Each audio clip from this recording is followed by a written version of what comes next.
السلام علیکم ورحمۃ اللہ وبرکاتہ۔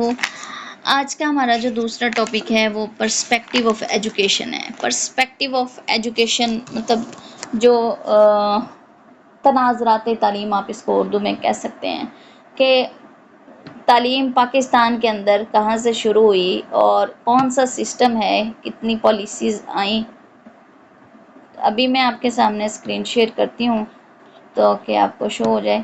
اچھا، اس کے لیے آپ کو ریکمینڈ کی گئی ہے اوپن یونیورسٹی کی بک ہے پرسپیکٹیو آف ایجوکیشن۔ تو یہ بہت اچھی کتاب ہے، اس سے آپ کے سارے کنسیپٹ جو ہیں پرسپیکٹیو آف ایجوکیشن سے متعلق وہ کلیئر ہو جائیں گے، ٹھیک ہے۔ تو پاکستان جب بنا تو اس وقت جو تعلیمی نظام پاکستان کو وراثت میں ملا وہ برٹش تھا۔ برطانیہ کا نظام تعلیم جو تھا، فرسودہ نظام تعلیم، وہ ملا، اور وہ جو نظام تعلیم تھا وہ ہماری جو قومی روایات تھیں، ٹھیک ہے، تو نیشنل ویلیوز کے وہ اکارڈنگ ان کے نہیں تھا، ان کے خلاف تھا۔ تو اس لیے یہ بہت زیادہ ضروری تھا کہ اس وقت ایک ایسا نظام تعلیم بنایا جائے جو پاکستان کے فلسفہ کے مطابق ہو، جس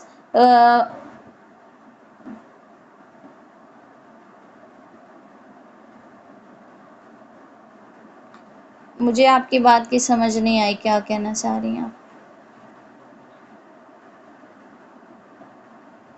السلام علیکم میم، میں یہ کہہ رہی ہوں کہ اگر کلاس جیسے گروپ میں رنگ میں آتی ہے، بیل کی صورت میں آئے لنک، تو اس طرح پھر فوراً پتہ چل جاتا ہے۔ کل بھی مجھے تو پتہ بھی نہیں چلا، اور بعد میں لنک ڈھونڈ کے گروپ تو میں وہ کافی سارے آپ میسج اپنی تھے، طرف سے اور گروپ نوٹیفیکیشن ایسے آن کریں نا۔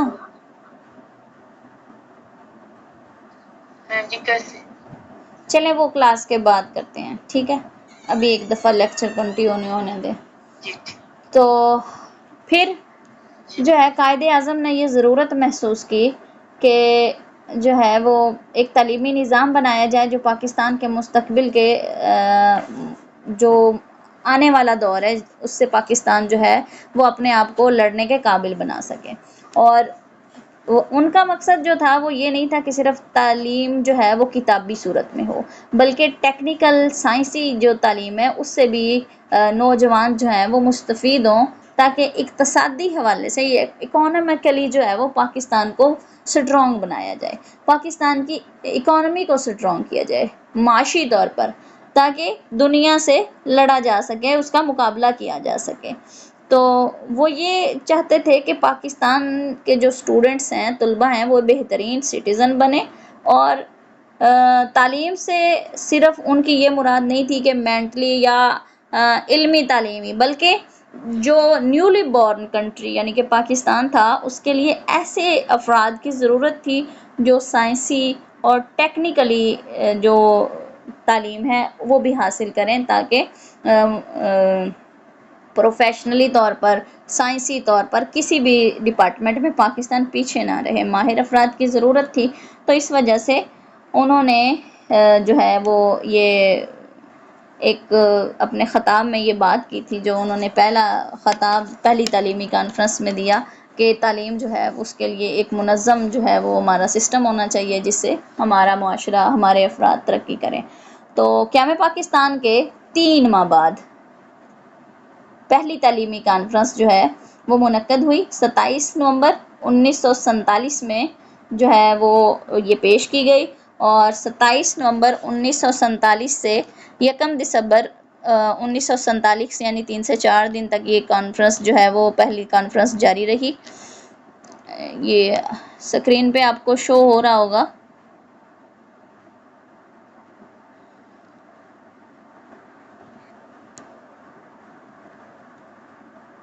جی،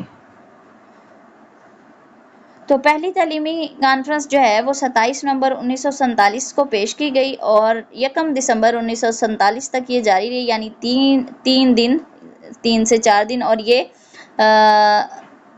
کراچی میں جو ہے یہ منعقد کی گئی۔ یہ اب آپ نے اس کا ایئر اور اس کی ڈیٹ اور پلیس جو ہے اس کو ذہن نشین کرنا ہے کہ پہلی تعلیمی کانفرنس کب کہاں پیش کی گئی۔ ٹھیک ہے. اب اس میں جو سفارشات یا اس کی جو خصوصیات تھیں وہ یہ تھیں کہ ایک تو integration of moral social and vocational elements in the system of education, کہ اخلاقی سماجی اور جو بھی ووکیشنل ایلیمنٹس ہیں ان کو مربوط کیا جائے تعلیمی نظام میں. پھر پرائمری ایجوکیشن کو لازمی کیا گیا، جسمانی ایجوکیشن کو یعنی فزیکل ایجوکیشن جو ہے اس کو لازمی کیا گیا. کمپلسری ملٹری ٹریننگ، کالجز کے اندر جو ٹریننگ ہے ملٹری کی کیڈٹ ٹریننگ وہ دی جائے. Training of citizenship, problem of literacy, ان سارے مسائل کو جو ہے ان سارے پوائنٹس کو ریز کیا گیا. Problem of medium of instruction, یعنی جو میڈیم آف انسٹرکشن ہے وہ اس مسئلے کو بھی ریز کیا گیا. ہمارے ہاں ابھی بھی یہ مسئلہ ہے میڈیم آف انسٹرکشن کا، اردو اور انگلش کا. جیسے کہ ابھی آپ کو ایشو ہے کہ میڈیم آف انسٹرکشن جو ہے وہ انگلش ہے اور اس وجہ سے سمجھنا مشکل ہو جاتا ہے. اس کے بعد education for women, technical and vocational education, اور اسٹیبلشمنٹ جو ہے وہ ایڈوائزری بورڈ آف ایجوکیشن، کے ایک مشاورتی کونسل جو ہے وہ تعلیمی بورڈ کا وہ اس کا قیام کیا جائے.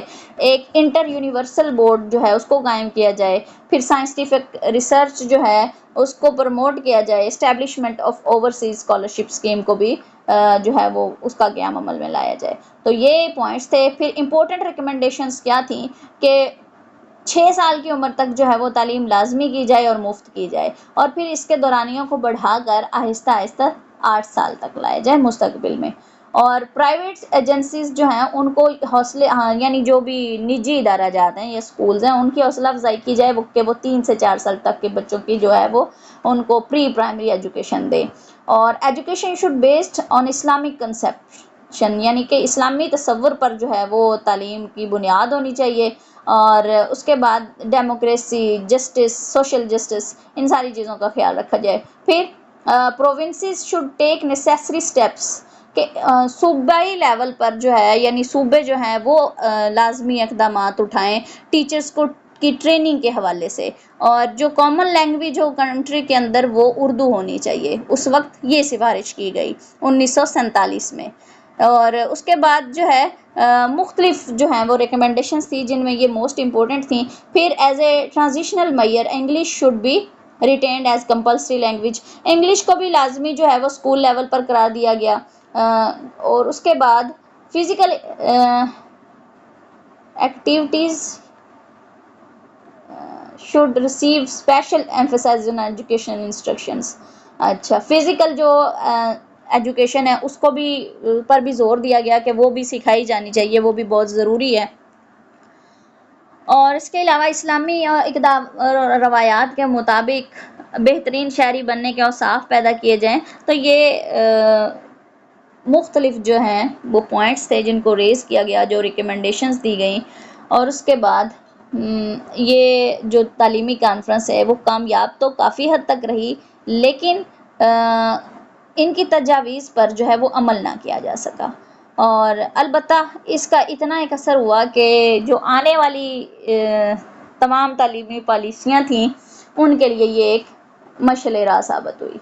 یعنی ایک ٹریکس کچھ جو ہے وہ کلیو، ایک ٹریک سا مل گیا جس کی بنیاد پر نیکسٹ آنے والی پالیسیز جو ہیں ان کو مرتب کیا گیا.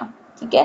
تو لیکن یہ والی پالیسی جو تھی یہ کامیاب نہ ہو سکی، یہ اس پر عمل نہ ہو سکا. کامیاب تو یہ رہی اپنے سفارشات کے مطابق، لیکن اس پر عمل نہیں ہو سکا. اس کے بعد ہماری پھر جو ہے وہ 1959 میں ایک کمیشن پیش کیا گیا. اچھا نہیں، دوسری تعلیمی کانفرنس جو ہے پھر 1951 میں ہوئی. 47 میں پہلی ہوئی، 51 میں دوسری ہوئی. اور اس دوسری کانفرنس میں بھی یہ انہی سفارشات یعنی انہی ریکمنڈیشنز کو دوبارہ سے دہرایا گیا. اور پھر 6 سال کا قومی منصوبہ بنایا گیا تعلیم کو جو ہے وہ عام کرنے کے لیے، اس کو فروغ دینے کے لیے. اور یہ منصوبہ جو ہے وہ 1952 میں مرتب ہوا. ٹھیک ہے. یہ تھوڑی سی ایکسٹرا انفارمیشن تھی کہ پہلی تعلیمی کانفرنس جو ہے وہ 1947 میں ہوئی کراچی میں، اور دوسری 1951 میں. اور پھر اسی کی میں پہلی والی کی سفارشات کو دہرایا گیا، اور اس کے بعد جو ہے وہ 6 سالہ قومی منصوبہ بنایا گیا تعلیم کے فروغ کے لیے. اور پھر یہ منصوبہ جو ہے وہ 1952 میں مرتب ہوا. جی اس کے بعد ہے نیشنل ایجوکیشن کمیشن پیش کیا گیا 1959 میں. اب یہ کمیشن جو ہے یہ قائم کیا گیا 1958 میں، 30 دسمبر 1958 میں یہ قائم کیا گیا.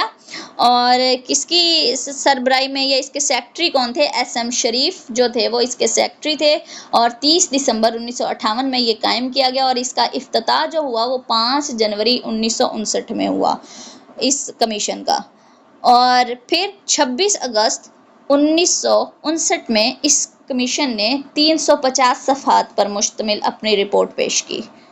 ٹھیک ہے، یہی اس کے بارے میں موسٹ امپورٹنٹ چیزیں تھی کہ اس کا قیام جو ہے وہ 30 دسمبر 1958 میں ہوا، اور اس کا افتتاح جو ہے وہ 5 جنوری 1959 میں ہوا. اور اس کا افتتاح جو ہے وہ پریزیڈنٹ محمد ایوب خان نے کیا. اور اس کے بعد اس کی جو رپورٹ پیش کی گئی وہ 1959 میں پیش کی گئی، اور 350 صفحات پر یہ مشتمل رپورٹ تھی. اور اس کی جو کریکٹرسٹکس ہیں یا سیلینٹ فیچرز ہیں یا نمایاں خصوصیات آپ کہہ لیں، وہ یہ ہیں کہ اس میں کہتے ہیں کہ compulsory education at elementary level was indispensable for skilled manpower and intelligent citizenry. یعنی ایک اچھا جو ہے وہ شہری بنانے کے لیے، بہترین شہری اور ذہین شہری بنانے کے لیے انہوں نے پرائمری سے ہٹا کے ایلیمنٹری تک جو ہے وہ تعلیم کو لازمی کیا گیا اور فری بھی کیا گیا. اور اس کے بعد جو ہے وہ ابتدا سے لے کے یونیورسٹی تک ایک ایسا قومی نظام ترتیب دیا گیا جو انڈیویژولی اور اوور آل جو ہے اجتماعی بھی وہ ایک قوم کی ضروریات کو جو ہے وہ پورا کر سکتا تھا. پھر اس کے اندر پروفیشنل، ٹیکنیکل اور انجینئرنگ اور ایگریکلچر کی جو ایجوکیشن ہے اس پر بھی فوکس کیا گیا. اور ملک ایسے افراد کی بدولت ظاہر ہے خوشحال ہوتا ہے، تو اس وجہ سے ان کی تعلیم پر جو ہے وہ فوکس کیا گیا. اس کے بعد جو انٹرمیڈیٹ کی کلاسز ہیں یعنی فرسٹ ایئر، سیکنڈ ایئر، ان کو ثانوی تعلیمی بورڈ کے سپرد کرنے کی سفارش کی گئی. یعنی یہ جو بورڈ کا قیام ہوا ہے، جیسے 22 گجرانوالہ، 22 لاہور، ملتان، ڈی جی خان، اور اس کے علاوہ سرگودا بورڈ 22، تو یہ سارے جو ہیں ان کا قیام کی سفارش کی گئی. اور بی اے کا نصاب جو ہے اسے 2 سال سے بڑھا کر 3 سال کرنے کی سفارش کی گئی تھی اس میں. اور اس کے علاوہ امتحان میں جو کامیابی کے نمبر ہیں وہ 40% اور مجموعی طور پر جو ہیں وہ 50% مقرر کر دیے گئے. اور اسی تعلیمی کمیشن میں ٹیچرز کے لیے معقول جو ایک سیلری ہے اس کی بھی سفارش کی گئی کہ ان کو سیلری بھی دی جانی چاہیے. اور جو ابتدائی تعلیم تھی اس کی مدت 8 سال کر دی گئی. یعنی پہلے 5 سال، مطلب 5 سال یعنی پرائمری تک جو ایجوکیشن ہے وہ 5 سال میں مکمل ہوتی ہے. ویسے بچے کی عمر اس وقت تک 10 سے 11 سال ہو چکی ہوتی ہے، لیکن وہ تعلیمی جو دورانیہ پرائمری کا ہے وہ 5 سال کا ہوتا ہے. تو اس کو پہلے وہی ابتدائی تعلیم تھی، لیکن پھر ابتدائی تعلیم جو ہے وہ 8 سال تک کر دی گئی. یعنی ایلیمنٹری تک جو ہے وہ تعلیم کر دی گئی، ابتدائی تعلیم.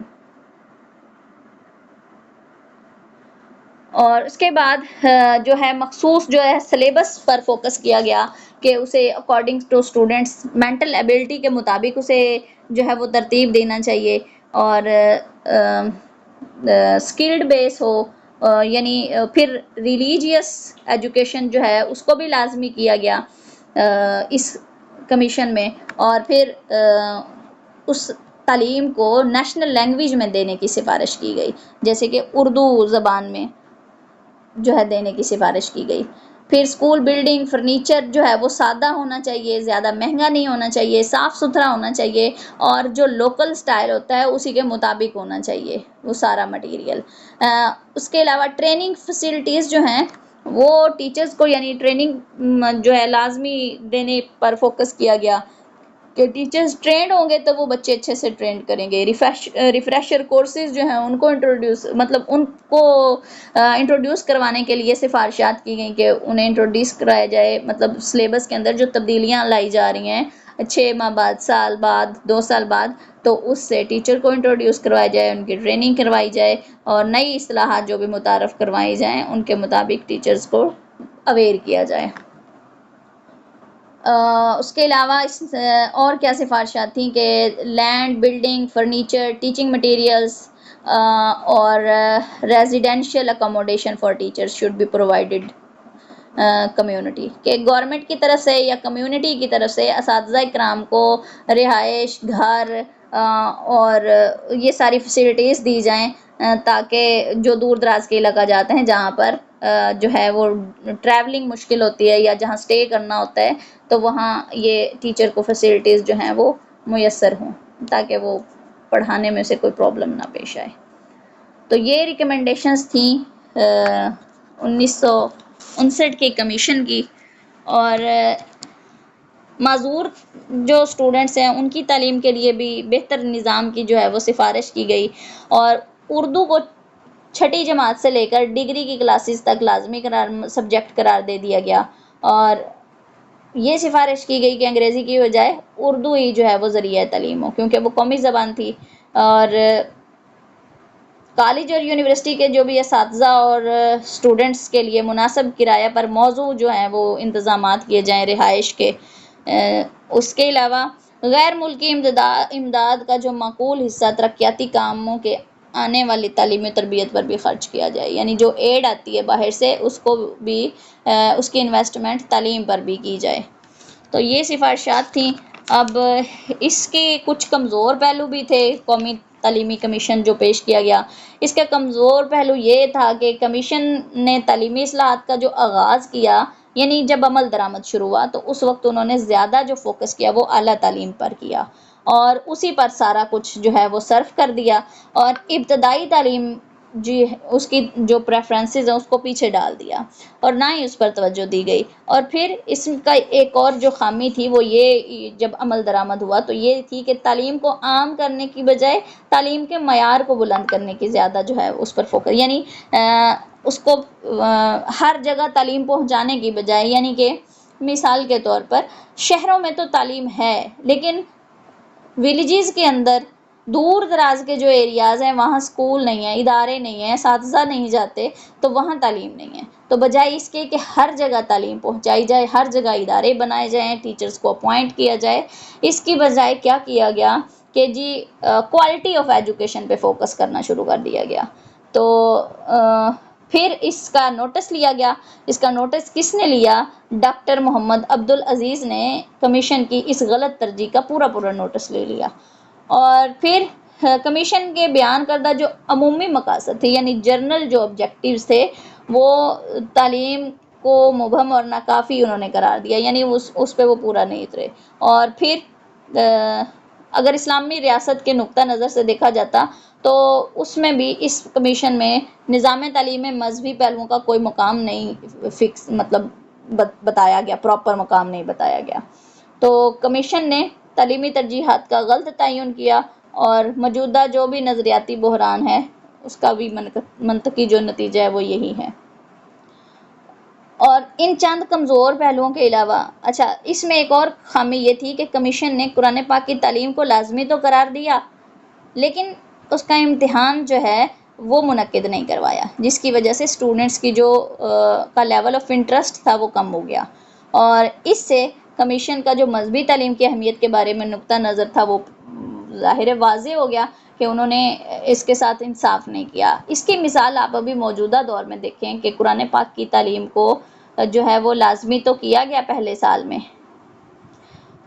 لیکن پھر امتحان نہیں لیا تو اسٹوڈنٹ اور ساتھ ساتھ ٹیچرز کا بھی انٹرسٹ نہیں تھا۔ لیکن اب جو ہے وہ میٹرک انٹر لیول پر جو ہے وہ اس کا امتحان ہو رہا ہے، لیکن اس سے نیچے ایلیمنٹری لیول پر یا پھر بی اے لیول پر اس کا امتحان ابھی بھی نہیں لیا جا رہا، تو ان کلاسز میں پھر اس کا انٹرسٹ نہیں رہے گا بلکہ نہیں ہوگا۔ اور آپ میں سے جو ٹیچرز ہیں ان کو اچھے سے اندازہ ہوگا کہ جب ایک سبجیکٹ کا امتحان ہی نہیں لیا جائے گا تو نہ تو ٹیچرز زحمت کرتے ہیں کہ اسے پڑھایا جائے، اور نہ ہی اسٹوڈنٹ زحمت کرتے ہیں کہ اس پر محنت کی جائے یا اسے پڑھا جائے۔ تو یہ چند اس کے کمزور پہلو تھے کمیشن کے۔ اس کے علاوہ باقی جتنے بھی پوائنٹس تھے وہ اس کی خوبیاں ہی تھیں، اور یہ ملک کا پہلا تعلیمی کمیشن تھا جس نے جو ہے مطلب پاکستان کو جو وراثت میں ملا اور جس نے انگلش سسٹم کو چینج کیا، یعنی برٹش سسٹم کو ہٹایا، اور نظام تعلیم کو اسلامی نظریہ حیات اور قومی اور ملکی تقاضوں سے جو ہے وہ ہم آہنگ کرنے میں اہم کردار ادا کیا۔ چلو کر نہیں سکا لیکن کردار ضرور ادا کیا۔ اور اس کے علاوہ اس کے جو امپورٹنٹ پوائنٹس تھے وہ یہی تھی کہ کوئی ایسا ڈپارٹمنٹ نہیں تھا جس کی اصلاح کی تجاویز نہیں دی گئی تھیں۔ ہر ڈپارٹمنٹ میں پیشہ ورانہ اعلیٰ تعلیم یعنی پروفیشنل ہے، ہائر ایجوکیشن ہے، پرائمری ایجوکیشن ہے، ایلیمنٹری ایجوکیشن ہے، اڈلٹس جو ہے ایجوکیشن ہے، وومن ایجوکیشن ہے، فزیکل ایجوکیشن ہے، ریلیجیس ایجوکیشن ہے، کسی بھی ڈپارٹمنٹ کو انہوں نے نہیں چھوڑا، تو سب کے لیے اصلاحات جو ہیں وہ دی گئی۔ اور تعلیم کو عام کرنے کی سفارش تو کی گئی، لیکن عمل درآمد جب کیا گیا اس میں کوالٹی کو دیکھا گیا، عام نہیں کیا گیا۔ تو یہ اس کے امپورٹنٹ پوائنٹس تھے کمیشن کے۔ پھر اس کے بعد 1970 میں تعلیمی پالیسی پیش کی گئی۔ 1970 میں جو تعلیمی پالیسی پیش کی گئی اس میں 1969 میں جنرل آغا محمد یحییٰ خان نے جو ہے وہ اقتدار سنبھالا، تو انہوں نے پھر ایک تعلیمی پالیسی پیش کی 1970، اور اس کمیشن کو نور خان کمیشن بھی کہا جاتا ہے۔ یہ 1969 جو ہے اس میں جو پیش کیا گیا اسے نور خان کمیشن کہا گیا، اور پھر اسی کمیشن نے جنوری 1970 میں رپورٹ پیش کی اور اس کو 1970 کی پالیسی کہا گیا، لیکن یہ پالیسی بھی جو ہے وہ نافذ نہیں ہو سکی تھی۔ اس میں جو سفارشات کی گئیں وہ بھی اسلامی اقدار اور روایات کا احترام تھا، اور شرح خواندگی کو بڑھانا، پیشہ ورانہ تربیت کو دینا، اور ملک کو اکانومیکلی سٹرونگ بنانا، اور اسلامی نظریہ حیات کا جو ہے وہ تحفظ۔ پھر اس میں ایک تعلیمی کور کا قیام کیا گیا، اور اس میں 18 سال سے جو زائد کے اسٹوڈنٹس یا فیمیل میل اسٹوڈنٹس جو بھی ہیں وہ اس میں شامل کیے جائیں، جو میٹرک یا انٹر کی تعلیم کے بعد 3 ماہ کا فوجی تربیت کا کورس جو ہے وہ کریں گے، اور 1.5 سال کے بعد جو ہے وہ پھر دوسرے لوگوں کو ٹرین کریں گے۔ اور اساتذہ کی تعلیم و تربیت پر اس پر فوکس کیا گیا، اور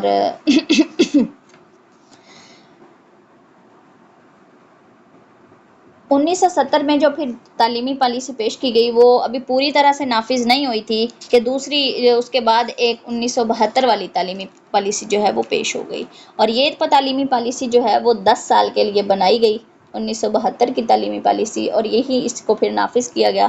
تو اس کو انشاءاللہ پھر ہم کل پڑھیں گے۔ ایجوکیشنل پالیسی 1972 سے 80 تک یہ ذوالفقار علی بھٹو نے انٹروڈیوس کروائی، پیش کی، اور پھر اس میں کیا کیا پیش کیا گیا اور کتنا عمل درآمد ہوا، کیا کیا اصلاحات ہوئیں، یہ انشاءاللہ ہم اپنے کل کے لیکچر میں ڈسکس کریں گے۔ یاد آپ نے کیا کیا چیزیں کرنی ہیں، آپ نے ان کی ڈیٹس اور ان کے ایئرس اور ان کی پلیسز اور ان کے موسٹ امپورٹنٹ جو پوائنٹس ہیں کہ تعلیم کو کہاں تک فری کیا گیا، کہاں تک جو ہے وہ لازمی قرار دیا گیا، تو یہ امپورٹنٹ پوائنٹس جو ہے وہ اپنے ذہن نشین کرنے ہیں۔ تو اس ٹاپک کو آج یہیں کلوز کرتے ہیں۔